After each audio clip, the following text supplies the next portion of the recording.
तो रानी लाडी एवं उनकी दोनों पुत्रियां सूर्य देवी एवं परिमल देवी युद्धबंदी बना ली जाती हैं। मोहम्मद बिन कासिम रानी लाडी को देखता है। मोहम्मद बिन कासिम भी मंत्रमुग्ध हो जाता है रानी लाडी के रूप सौंदर्य पे, और वो अपने उच्च अधिकारी अल हजाज, जिसने मोहम्मद बिन कासिम को इस अभियान पर भेजा था, उसे पत्र लिखकर सूचित करता है कि मैं रानी लाडी को अपनी बेगम बनाना चाहता हूं, आप खलीफा से इसकी अनुमति ले लें। अल हजाज फिर खलीफा को पत्र लिखता है, खलीफा से उसे अनुमति मिल जाती है। अब बचती है राजा दाहिर की पुत्री सूर्य देवी एवं परिमल देवी।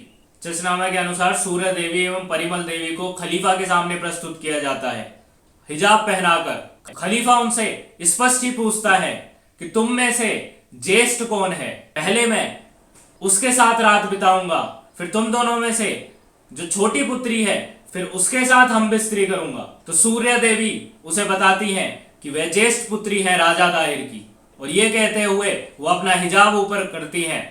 और जब खलीफा वालिद को उनका मुखमंडल दिखता है तो उनके मुखमंडल की आभा ही खलीफा को इतनी प्रभावित कर जाती है कि उसे अपनी कामुकता पर ही कोई नियंत्रण नहीं रहता, और वो सूर्य देवी का हाथ पकड़कर अपनी ओर खींच लेता है और उन्हें अपने पास बिठा लेता है। वाह क्या खलीफा है, हर स्त्री को देखकर पागल हो जाता है। तब सूर्य देवी खलीफा से कहती हैं कि हम आपकी हमबिस्तरी के लिए उपयुक्त नहीं हैं।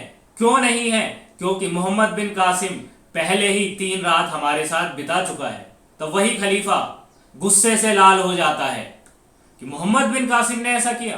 क्रोध आवेश में यह आदेश देता है कि मोहम्मद बिन कासिम को चमड़े में लपेटकर मेरे सामने पेश करो।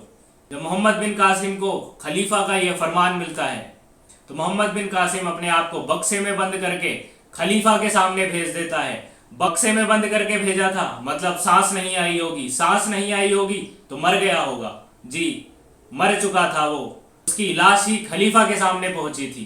मोहम्मद बिन कासिम के इस कृत्य को मुसलमानों में, पाकिस्तानियों में बड़े आदर्श के रूप में देखा जाता है कि मोहम्मद बिन कासिम ने अपने खलीफा के फरमान की नाफरमानी नहीं की, जबकि उसे पता था कि ऐसा कुछ नहीं हुआ है। जब खलीफा के सामने वो बक्सा पेश किया जाता है जिसमें मोहम्मद बिन कासिम की लाश थी, तो खलीफा सूर्य देवी से कहता है, देखो मेरे लोग कितने वफादार हैं, मेरे आदेश की अपनी जान देकर भी पालन करते हैं।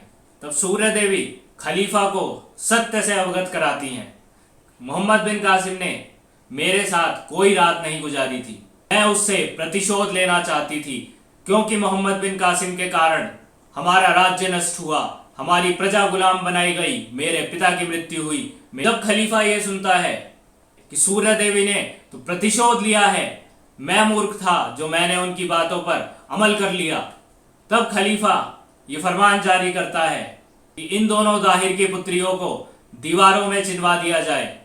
कुछ स्थानों पर यह वर्णन आता है कि खलीफा ने दीवारों पे चिनवाने का नहीं, राजा दाहिर की दोनों पुत्रियों को घोड़े से घसीटवाने का आदेश दिया था जब तक उनकी मृत्यु ना हो जाए। यह जो प्रतिशोध लिया गया था राजा दाहिर की पुत्रियों द्वारा, इसका एक ऐतिहासिक महत्व भी है। जिस समय यह घटना घटित होती है उस समय मोहम्मद बिन कासिम मुल्तान पे विजय कर चुका था और वह कन्नौज की ओर कूच करने वाला था। यदि यह प्रतिशोध नहीं लिया जाता तो कन्नौज पर आक्रमण होता। कन्नौज पर आक्रमण रुका राजा दाहिर की पुत्रियों के प्रतिशोध के कारण।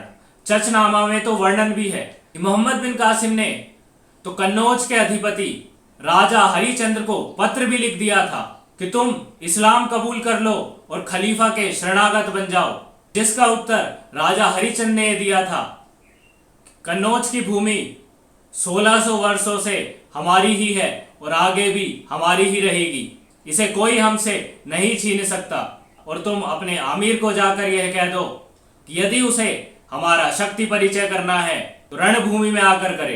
अभी सिर्फ ये पत्राचार ही हुआ था कि उसी के बाद खलीफा का फरमान आ जाता है मोहम्मद बिन कासिम को। इसके बाद मोहम्मद बिन कासिम की मृत्यु हो जाती है, खलीफा का कन्नौज अभियान स्थगित हो जाता है। अंततः मैं आशा करता हूं कि आपको यह समझ आया होगा, राजा दाहिर की रानियों ने, पुत्रियों ने इस मातृभूमि के लिए अपने जीवन बलिदान किए, जोहर करना स्वीकार किया, दीवार में चिन्हना स्वीकार किया, और साथ ही साथ ये भी समझ आया होगा कि तथाकथित महान खलीफा पैगंबर मोहम्मद के उत्तराधिकारी महानतम खलीफाओं के चरित्र कैसे होते थे, उनके दरबार में कैसे गुलाम लड़कियों के बंटवारे होते थे, क्योंकि ये तो प्रत्यक्ष उदाहरण है अरबी ऐतिहासिक दस्तावेजों से, जिसे कोई नहीं नकार सकता। कोई यह नहीं कह सकता कि इस्लाम में सेक्सुअल स्लेवरी नहीं थी। यदि कोई कहे तो यही उदाहरण है। मोहम्मद बिन कासिम 8वीं शताब्दी का ही था। इस्लाम का उदय 7वीं शताब्दी में ही हुआ है। इस्लाम के उदय को 100 वर्ष भी नहीं हुए थे, जबकि ये घटनाएं हैं जब बिल्कुल शुद्ध इस्लाम फॉलो होता था बिना किसी विकृति के। इस वीडियो को अंत करते करते आपको एक तथ्य और बता दूं कि यह जो युद्ध हुआ था सिंध पर, जो ये एक जिहाद था खलीफाओं द्वारा, और इस जिहाद के मूल में स्त्रियां ही थी, गुलाम स्त्रियां ही थी। ये जिहाद क्यों हुआ उसके 2 वृतांत हमें प्राप्त होते हैं, एक चचनामा में, एक मासूमी के वृतांत में। मासूमी के अनुसार अरबों का एक जहाज देवल बंदर का, जो सिंध की बंदरगाह है, उसके पास तथाकथित तौर पर लूट लिया गया। वो जहाज भारत से अरब की ओर जा रहा था और उसमें भारत की कुछ गुलाम लड़कियां भी थी। जब इराक का जो सिपह सलार था अल हजाज, उसे ये पता चलता है तो वो राजा दाहिर से मदद मांगते हैं कि आप हमारी मदद करें गुलाम स्त्रियों को वापस दिलवाने के लिए। लेकिन राजा दाहिर कहते हैं ये समुद्री लुटेरों का काम है, मैं इसमें कुछ नहीं कर सकता। जो दूसरा वृतांत है चचनामा में, अरबों का एक जहाज श्रीलंका से आ रहा था अरब की ओर। उस पर हबशी गुलाम थे, जिसमें गुलाम स्त्रियां भी थी, साथ ही उसमें मुसलमान स्त्रियां भी थी जो काबा के दर्शन के लिए जा रही थी। समुद्री डाकू उसे देवल बंदरगाह के पास लूट लेते हैं, जिसके पश्चात वही वृतांत राजा दाहिर से मदद मांगी जाती है और वो मदद देने से मना कर देते हैं। यहाँ पर एक प्रश्न ये भी है कि श्रीलंका में इस्लाम कहाँ से आया? इस्लाम आक्रमणकारी तो श्रीलंका पहुंचे नहीं थे। श्रीलंका में केवल उस समय अरब व्यापारी ही थे। क्यों ये संभव नहीं है कि वो भी एक गुलाम स्त्रियां ही थी जिन्हें अरब व्यापारियों ने किसी से खरीदा था, खरीदने के बाद जबरन उनका धर्म परिवर्तन कर उन्हें अरब लाया जा रहा था?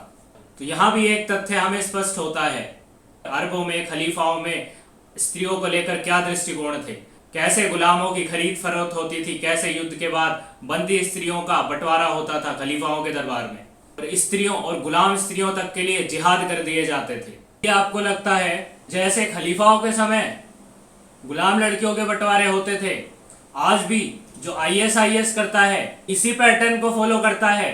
तो कमेंट करके मुझे बताएं। और यदि आपको वीडियो अच्छी लगी हो तो लाइक करें, अधिक से अधिक लोगों को शेयर करें, और यदि आप इस तरह का कंटेंट और चाहते हैं तो चैनल को सब्सक्राइब करें।